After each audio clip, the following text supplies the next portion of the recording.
principalmente quando a gente vai estudar as planilhas. Pode acontecer de uma função soma colocar dois pontos e ponto e vírgula ao mesmo tempo. Quer dizer, na mesma função. Tu imagina tu está fazendo uma prova e aí aparece dois pontos e também ponto e vírgula.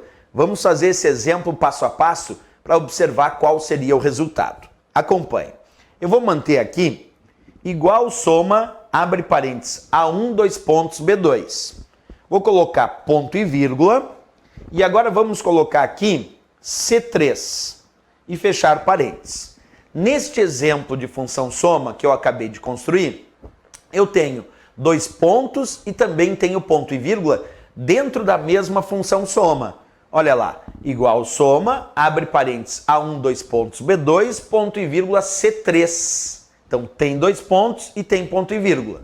Um detalhe importante, quem separa os argumentos da função é o ponto e vírgula. Portanto, não confundir argumento com célula.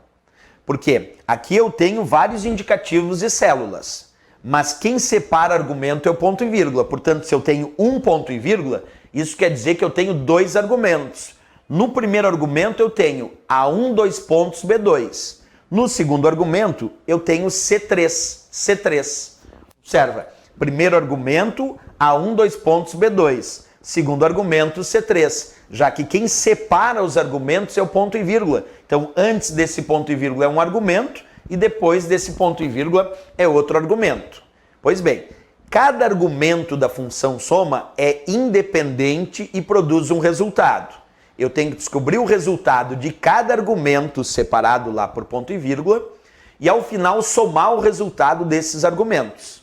Observa.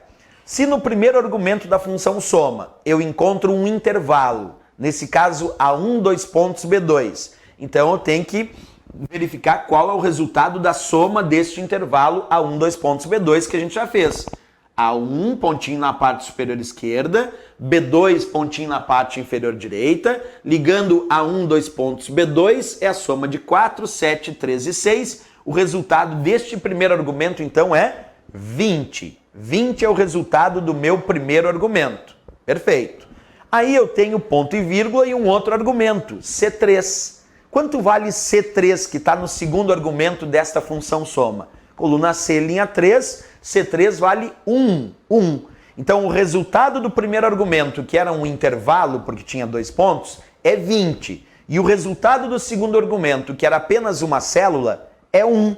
Então 20 como resultado do primeiro argumento e 1 como resultado do segundo argumento, a soma vai dar 21. Vamos pressionar Enter e testar. Observa, 21 é o resultado desta minha função soma. Então, quando nós temos função soma com mais de um argumento, nós podemos ter aí uma mistura com dois pontos, com ponto e vírgula, tudo isso dentro da mesma função soma. Porque o dois pontos indica intervalo e o ponto e vírgula separa os argumentos da função. Cada argumento é independente, produz o seu próprio resultado. O primeiro argumento tinha um intervalo, produziu o resultado 20. O segundo argumento, que vinha depois do ponto e vírgula, era só uma célula, C3 que vale 1. Então é a soma de 20 e 1. 20 é o resultado do primeiro argumento, 1 é o resultado do segundo. 20 somado a 1, resultado 21 neste meu exemplo de função soma. É isso, as provas podem colocar ponto e vírgula, podem colocar dois pontos, tudo misturado na mesma função.